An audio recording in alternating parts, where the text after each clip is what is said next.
When you're dividing up work, repetitive work, among multiple parties, cycle time is the amount of time that each person or each workstation has to do whatever is assigned to them. Finding the appropriate cycle time, that actual time itself, is exactly what Regional Disaster Relief Services is faced with here in this scenario. Let's look.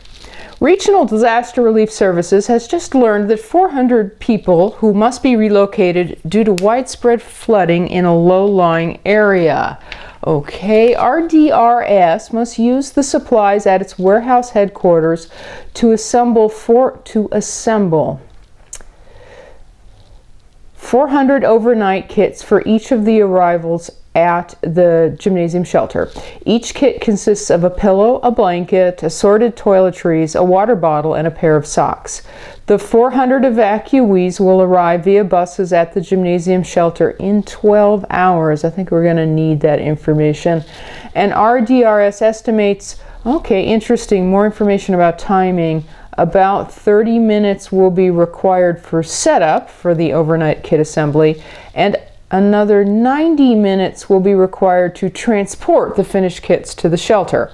What cycle time should be assigned to the overnight kit assembly line at the warehouse so that the kits are all in place when the evacuees arrive? Oh, so in order to address the question here, we just need one formula. One pretty simple formula. The formula for cycle time is a ratio. Let's look at it. Cycle time, what they're asking for, equals, well, actually the formula just reads like OT divided by D. But then we have to address, yes we should, well, what's OT supposed to be and what is D supposed to be? There are two numbers that we need for this ratio. OT is short for operating time, while D is an abbreviation for demand. You say demand? Yes, demand on the line that we're about to organize. Oh, okay, wait a minute. So, most of the time when you're finding cycle time and you are then using it to later create some type of product layout or assembly line, you're creating a facility that will endure for a while. Oh, so the operating time is very often an issue of like a shift. Oh, the assembly line will operate in 8-hour shifts, and you go, oh great, the OT is 8. And then you ask yourself, well, how much does the assembly line need to provide in those 8 hours, and that becomes D. Notice that RDRS, theirs is a work party, really. Their assembly line is only going to exist for as long as it needs to create those 400 kits. Nonetheless, we still have to track down these two numbers to find its cycle time. Oh, first off, I just found one. The 400 kits. That's the demand on the line. That much we have. The denominator, 400. Operating time. Well, how much time do we have to produce these 400 kits? Oh, all right. Yeah, that was all that information up here about timing. Okay, first off, the evacuees will start arriving, so we need to be finished in 12 hours. So I note that.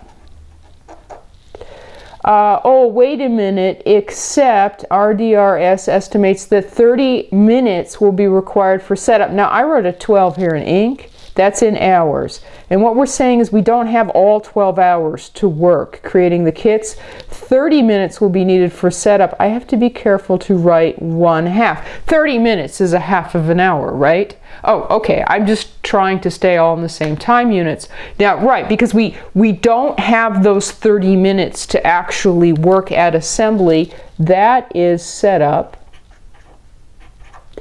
And then they had warned us about something else. This assembly line is going to be at the warehouse, and it's going to take 90 minutes to transport the finished product to the shelter itself. 90 minutes, just like the 30 minutes here is 1/2. 90 minutes is an hour and a half, right? I want to keep working in hours, basically 90 divided by 60.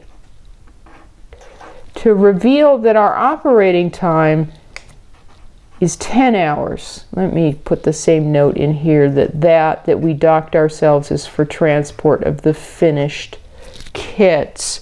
Oh, okay, so the line only has 10 hours to create the 400 kits that are needed. Now we have everything we need to determine what its cycle time should be, because simple arithmetic. Go back to the original formula. Cycle time equals operating time, okay, that's 10, divided by demand, that's 400. So there's the cycle time. That's it. Now put that in your calculator. I get 0.025. Okay, the cycle time is 0.025. You know, how much time each person will have to do whatever's assigned to them in kit assembly is 0.025. That's not, is that a lot of time?